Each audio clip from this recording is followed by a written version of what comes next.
শ্রমিক কর্মচারীদের অক্টোবর মাসের বেতন ভাতা পরিশোধের জন্য জনতা ব্যাংকের কাছে ৬০ কোটি টাকা ঋণসহ ফান্ডেড ও নন ফান্ডেড সুবিধা চেয়েছিল আলোচিত প্রতিষ্ঠান বেক্সিমকো গ্রুপ।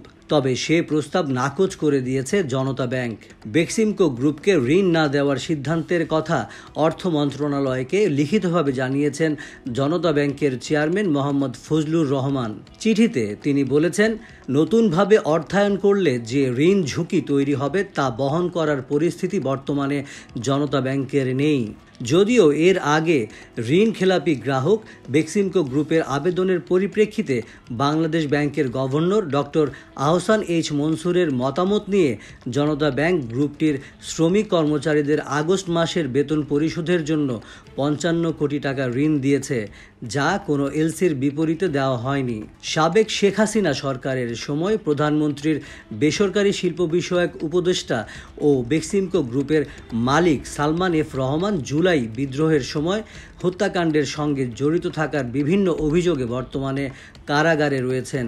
আর এদিকে বকেয়া বেতন ভাতার দাবিতে আন্দোলন করছেন তার মালিকানাধীন গ্রুপটির শ্রমিকেরা।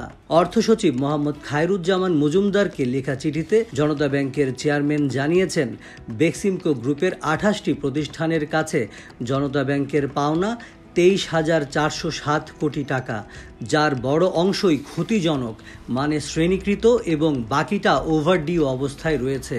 জনতা ব্যাংকের চেয়ারম্যান লিখেছেন, ব্যাংক কোম্পানি আইন অনুযায়ী কোনো খেলাপি গ্রাহককে ঋণ দেওয়ার কোনো সুযোগ নেই। এ বিষয়ে জানতে চেয়ে জনতা ব্যাংকের চেয়ারম্যানের মোবাইল ফোনে কল করা হলে তিনি তাৎক্ষণিকভাবে কোনো মন্তব্য করতে রাজি হননি।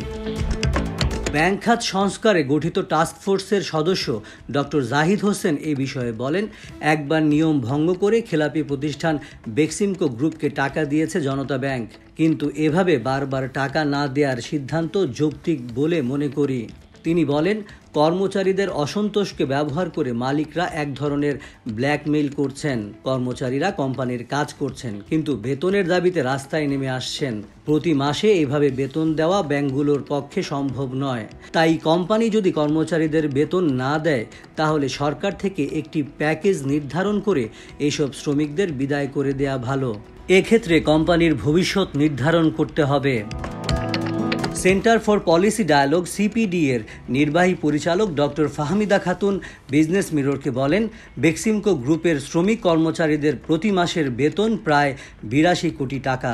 এত বিপুল পরিমাণ টাকা মাসে মাসে ব্যাংকগুলোর পক্ষে দেয়া সম্ভব নয়। এক্ষেত্রে বেক্সিমকোর কোম্পানিগুলো বিক্রি করে ধীরে ধীরে শ্রমিকদের ফেস আউট করা যেতে পারে। তিনি বলেন, হলমার্কের কোম্পানি নিলামে তুললেও কেউ কিনতে আগ্রহী হয়নি। সেক্ষেত্রে বেক্সিমকোর কোম্পানি কিনতে কেউ আগ্রহী হবেন বলে মনে হয় না। ফলে যে সংকট দেখা দিয়েছে তার সহজ সমাধানের কোনো পথ নেই। জনতা ব্যাংকের তথ্য অনুযায়ী গত ৩১ অক্টোবর পর্যন্ত বেক্সিমকো গ্রুপের রপ্তানির বিপরীতে দীর্ঘমেয়াদে প্রায় ১,২৮৭ কোটি টাকা রপ্তানি মূল্য অপ্রত্যাশিত রয়েছে, যার বিপরীতে প্রদত্ত প্যাকিং ক্রেডিট ও বিবিএলসি দায় অপরিশোধিত রয়েছে। এছাড়া জনতা ব্যাংকের নষ্ট হিসাব বিকলন করা হলেও ইডিএফ দায় বাবদ প্রায় ৫৬৪ কোটি টাকা বেক্সিমকো গ্রুপ পরিশোধ করেনি। বেক্সিমকো গ্রুপের রপ্তানি মূল্য হিসেবে ৯০.৬৫ কোটি টাকা প্রত্যাশিত হয়েছে, যার বিপরীতে গ্রুপটি প্যাকিং ক্রেডিট ও বিবিএলসি বাবদ ৮১.৫৮ কোটি টাকা অগ্রিম নিয়েছে। বাকিটা সার্ভিস চার্জ ও বেক্সিমকো গ্রুপের অন্যান্য খেলাপি দায়ের সঙ্গে সমন্বয় করবে জনতা ব্যাংক।